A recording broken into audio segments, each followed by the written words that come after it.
இது மகிமை நேரம். ஆண்டவராகிய இயேசு கிறிஸ்துவின் இனிதான நாமத்தினாலே நேயர்கள் அனைவரையும் வாழ்த்தி வரவேற்கின்றேன். இந்த வாரம் முழுவதுமாக நாம் சிந்திக்க இருக்கின்ற தலைப்பு சமாதானம் எங்கே அப்படிங்கிற தலைப்பில் இந்த வாரம் முழுவதும் நாம் சிந்திக்க இருக்கிறோம். பாருங்க, இப்போ இந்த காலங்களில் மக்களெல்லாம் சமாதானத்தை தேடி தேடி எங்கெங்கேயோ அலைந்து கொண்டிருக்கிறாங்க இல்லையா? நம்ம எல்லாரும் பார்க்குறோம். எந்த மதத்தை சார்ந்தவர்களாக இருந்தாலும் எனக்கு சமாதானம் வேணும், என் உள்ளத்தில் சமாதானம் வேணும், என் குடும்பத்தில் சமாதானம் வேணும், நான் வேலை பார்க்குற இடங்களில் ஒரு சமாதானம் வேணும் அப்படின்னு சமாதானத்தை தேடி தேடி என்னென்ன பரிகாரங்கள் எல்லாமோ செய்கிறாங்க. அந்த சமாதானத்தை தேடி எங்கெங்கோ தெய்வங்களை எல்லாம் தேடி தேடி நினைச்சிருக்காங்க, அலைகிறாங்க. மக்களுக்கு என்ன வேணும்? சமாதானம் வேண்டும் என்று சொல்லி. ஆமாம் அன்பானவர்களே, நாமும் கூட இன்னைக்கு சமாதானம் எங்கெங்கே இருக்கிறது என்பதை குறித்து நம்முடைய வேதத்திலிருந்து சில பகுதிகளிலிருந்து நாம் தியானிக்க இருக்கின்றோம்.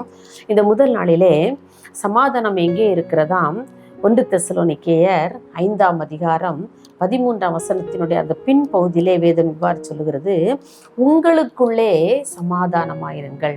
இப்போ சமாதானம் எங்கே இருக்கு? நமக்குள்ளே இருக்கணும். முதல்ல நம்ம ஒவ்வொருவருக்குள்ளும் என்ன இருக்கணும்? சமாதானம் இருக்க வேண்டும். அன்றைக்கு அப்போஸ்தலனாகிய பவுல் தெசலோனிக்கே சபையில் உள்ள மக்களை பார்த்து தான் இந்த வாசகங்களை எழுதுகின்றார். உங்களுக்குள்ளே சமாதானம் இருங்கள். உங்களை ஒவ்வொருவருக்குள்ளும் முதல்ல என்ன இருக்கணும்? சமாதானம் இருக்க வேண்டும். இன்றைக்கு இதே சமாதானம், இந்த வார்த்தையை தான் ஆண்டவரும் இயேசு கிறிஸ்துவும் நம்மை பார்த்து சொல்லுகின்றார். இந்த ஒவ்வொருவரும் இந்த சமாதானத்தை பெற்றுக்கொண்ட பிள்ளைகளா இன்னைக்கு இருக்கணும் அப்படின்னு சொல்லி இயேசுப்பா விரும்புகிறாங்க. அந்த சமாதானத்தை நம்முடைய உள்ளத்தில் பெற்றிருக்கிறோமா என்பதை குறித்து தான் நாம் தியானிக்க இருக்கின்றோம். பாருங்க, இயேசு சொல்லும்போது சொல்றாரு, இந்த சமாதானம் உங்களுக்குள் இருக்கிறதே. ஏன் அப்படி சொல்றாரு அப்படின்னு பார்த்தோம்னு சொன்னா, அந்த சமாதானம் அவர் பரலோகத்துக்கு எடுத்து கொள்ளப்படுவதற்கு முன்பே அவர் என்ன கூறினார்? என்னுடைய சமாதானத்தையே நான் உங்களுக்கு தருகிறேன், என்னுடைய சமாதானத்தை நான் உங்களுக்கு வைத்து போகிறேன். ஆண்டவர் எப்படி சமாதானம் உள்ள சந்தோஷமான ஒரு வாழ்க்கையை நடத்தினாரோ அதே போலவே உங்களுக்கும் ஒரு சமாதானமான வாழ்வை நான் உங்களுக்கு வைத்திருக்கிறேன். இந்த சமாதானத்தை உங்களுக்கு வைத்திருக்கிறேன். அந்த சமாதானம் உலகம் கொடுக்கிற சமாதானம் ஒரு 1 hour 2 hours அல்லது 3 hours நம் பொழுதுபோக்குக்காக நம்ம சில நேரங்களை செலவழிக்கிறோமோ, அந்த நேரம் முடிந்த உடனே நம்முடைய சமாதான குறைச்சல் மறுபடியும் நம்ம கவ்விக்கொள்கிறது இல்லையா? அப்படிப்பட்ட சமாதானம் அல்ல. நிரந்தரமான உள்ளத்திற்குள்ளே ஒரு சமாதானத்தை நான் உங்களுக்கு வைத்து போகிறேன். நான் இந்த ஒருளை பரலோகத்திற்கு எடுத்து கொள்ளப்பட்டாலும் இந்த சமாதானம் உங்களுக்குள் என்றுமே நிலைத்திருக்கும் என்று சொல்லி ஆண்டவர் கூறுகின்றார். பாருங்க, நமக்குள் சமாதானம் இருந்தா தான் இந்த சமாதானத்தை மற்றவங்களுக்கு என்ன செய்ய முடியும்? அறிவிக்க முடியும் இல்லையா? என் உள்ளத்துல எவ்வளவு சமாதானம் இருக்கோ அப்போதான் நான் சொல்லுவேன், எனக்கு ஏசப்பா எவ்வளவு பெரிய சமாதானம் தந்திருக்கிறாரு தெரியுமா? உங்களுக்கும் இந்த சமாதானம் வேணுமா?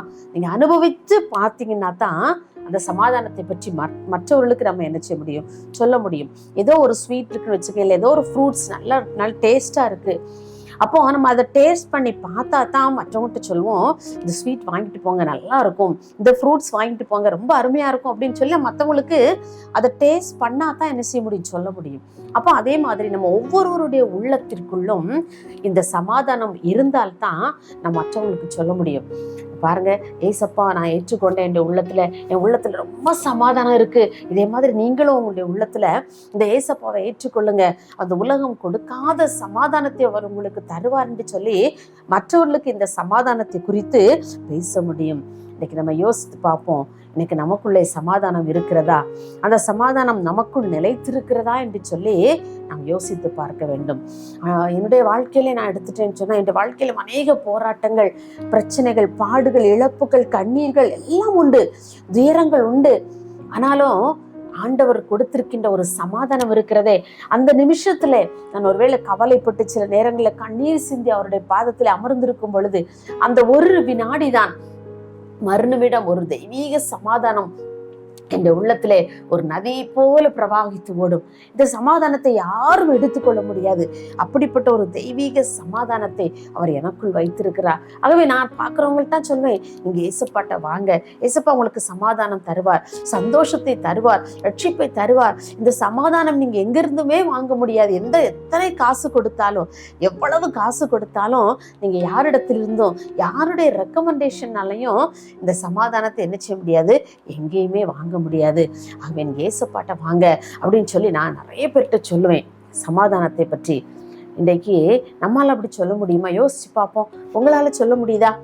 நான் ரொம்ப சமாதானமா இருக்கேன், எவ்வளவு பிரச்சனை வந்தாலும் பாடுகள் வந்தாலும் அந்த பாடுகளினூட அந்த பிரச்சனைகளினூட என்னுடைய உள்ளம் அலைப்பாயாமல் அப்படியே ஒரு தெளிந்த நீரோடையை போல நான் சமாதானம் உள்ளவனாக நான் இருக்கிறேன் என்று சொல்லி உங்களால் சொல்ல முடியுமா?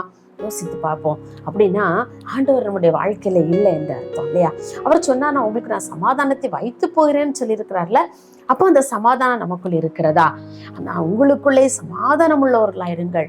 நான் ஒவ்வொரு நாளும் கூட நம்முடைய வாழ்க்கையில அவரை இறுக பற்றி கொள்ளும் போது எந்த பிரச்சனைகள் மத்தியிலும், எந்த பாடுகளின் மத்தியிலும், எந்த சலனமும் இல்லாமல் நாம் அவருக்குள்ளே நாம் சமாதானம் உள்ளவர்களாக வாழ வேண்டும். இதை கேட்டுக்கொண்டிருக்கிற ஒவ்வொரு உள்ளங்களும் உங்களை பார்த்து நீங்களே கேட்டுக்கோங்க.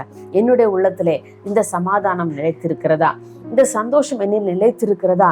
அந்த தெய்வீக சமாதானம் என்னை நிறைத்திருக்கிறதா என்று சொல்லி நம்ம ஒவ்வொருவருக்குமே நமக்கு தெரியும், நம்ம சமாதானம் உள்ளவர்களாக இருக்கிறோமா, அல்லது எப்படிப்பட்ட சமாதானமற்ற அலைகிற மற்ற புற மதஸ்தர்களைப் போல, பிற மனிதர்களைப் போல் நாம் வாழ்கிறோமா என்று சொல்லி.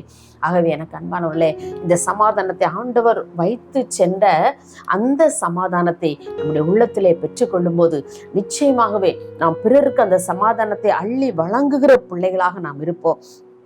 இதுவரைக்கும் நீங்கள் அப்படிப்பட்ட சந்தோஷத்தை பெற்றுக்கொள்ளவில்லை என்று சொன்னால் இன்றைக்கே நான் ஆண்டவர்கிட்ட திரும்புங்க.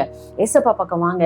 ஏசப்பா, நீங்க வேற ஒன்றும் செய்ய வேண்டிய அவசியம் இல்லை. ஏசப்பா, நீங்க சொல்லியிருக்கீங்களே வேதத்துல, உலகம் கொடுக்க கூடாத சமாதானத்தை நான் உங்களுக்கு தருகிறேன்னு சொல்லியிருக்கீங்களே. என்னுடைய குடும்பத்துல இப்படிப்பட்ட பிரச்சனைகள் இருக்கிறது, என்னுடைய தனிப்பட்ட வாழ்விலே பல பிரச்சனைகளோடு நான் போராடி கொண்டிருக்கிறேன், நான் வேலை பார்க்கின்ற ஸ்தலத்திலே எனக்கு நிம்மதியே இல்லை என்று சொல்லி ஒருவேளை நாம் புலம்பிக் கொண்டிருக்கிறோம். எனக்கு அன்பானுள்ளே, இந்த இயேசு கிறிஸ்துவை, இந்த சமாதான காரணர், அவருக்கு ஒரு பெயர் வேதத்தில் கொடுக்கப்பட்டிருக்கிறது, சமாதான காரணர் என்று சொல்லி ஏசாயா 9ஆம் அதிகாரத்தில் நாம் இதை வாசிக்கின்றோம் இல்லையா? அப்போ அவருடைய பேர் சமாதான காரணர். இன்னும் நாம் புதிய ஏற்பாட்டில் பார்க்கும்போது அவரே சமாதான காரணராகி இரு திறத்தாரையும் ஒன்றாக்கி அப்படின்னு சொல்லி வேதத்தில் எபேசியர்ல வாசிக்கிறோம். பார்த்தீங்களா? அப்போ அவர் தான் சமாதான காரணர். அப்போ அந்த சமாதானத்தை அவர் நமக்கும் வைத்திருக்கிறார். அவர் மட்டும் வச்சுட்டு அலையில, இந்த சமாதானத்தை அவர் நேசிக்கிற ஒவ்வொரு பிள்ளைகளுக்கும் அவர் கொடுத்து கொண்டே இருக்கிறார். அப்படிப்பட்ட கிருபையை நாம் பெற்றுக்கொள்ள வேண்டாமா? நம்முடைய உள்ளத்திலே முதலில் சமாதானம் இருந்தது என்று சொன்னால், அந்த சமாதானம் பிரவாகித்து ஓடும் என்று சொன்னால், அதை மற்றவர்களையும் சமாதானம் உள்ளவர்களாக மாற்றும். ஆகவே நாம் இயேசுவண்டே வருவோம். இசப்பா, எனக்கு அப்படிப்பட்ட சமாதானத்தை தாங்கன்னு சொல்லி நம்ம அவருடைய சமூகத்தில் ஒரு நிமிடம் கேட்போமா? எங்களை நேசிக்கிற எங்கள் அன்புள்ள இயேசுவே, இந்த அருமையான இந்த முதல் நாளின் காலை வேளைக்காக உண்மை நாங்கள் நன்றியோடு துதிக்கிறோம்ப்பா, உண்மை ஸ்தோத்திரிக்கிறோம். ஆண்டவரே, இந்த நாளில் கூட சமாதானத்தை தேடி அலைந்து கொண்டிருக்கிற அப்பா உள்ளங்களுக்காக நாங்கள் செபிக்கிறோம் ஐயா. ஆண்டவரே, உம்மிடத்தில் தான் அந்த நித்திய சமாதானம் உண்டு அப்பா. அதை பிள்ளைகள் ஒவ்வொருவரும் பெற்றுக்கொள்ளத்தக்கதாக உம்மண்டையிலே வந்து அந்த தெய்வீக சமாதானத்தை தங்களுடைய உள்ளத்திலே பெற்றுக்கொண்டு அதை மற்றவர்களுக்கும் அதை பயன்படுத்தத்தக்கதான, மற்றவர்களுக்கும் அதை கொடுக்கத்தக்கதான கிருபைகளை கர்த்தனை கொடுத்து ஒவ்வொரு பிள்ளைகளையும் வழி நடத்தும்படியா நாங்கள் ஜெபிக்கிறோம்ப்பா.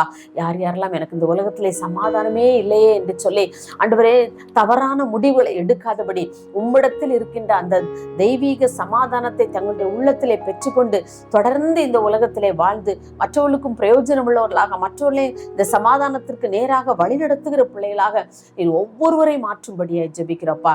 நாங்கள் முதலாவது இந்த சமாதானத்தை பெற்றுக்கொள்ள எங்களுக்கு நீங்க கிருபை தாங்க. எங்கள் மூலமாய் அநேகரை ஆண்டவரே இந்த சமாதானத்துக்கு நேராக வழிநடத்த ஆண்டவரே எங்களுக்கு கிருபைகளை தந்து எங்களை பலப்படுத்தும்படியாக ஜெபிக்கிறோம். இயேசுவின் நாமத்திலே தாழ்மையை கேட்கிறோம் பிதாவே, ஆமென்.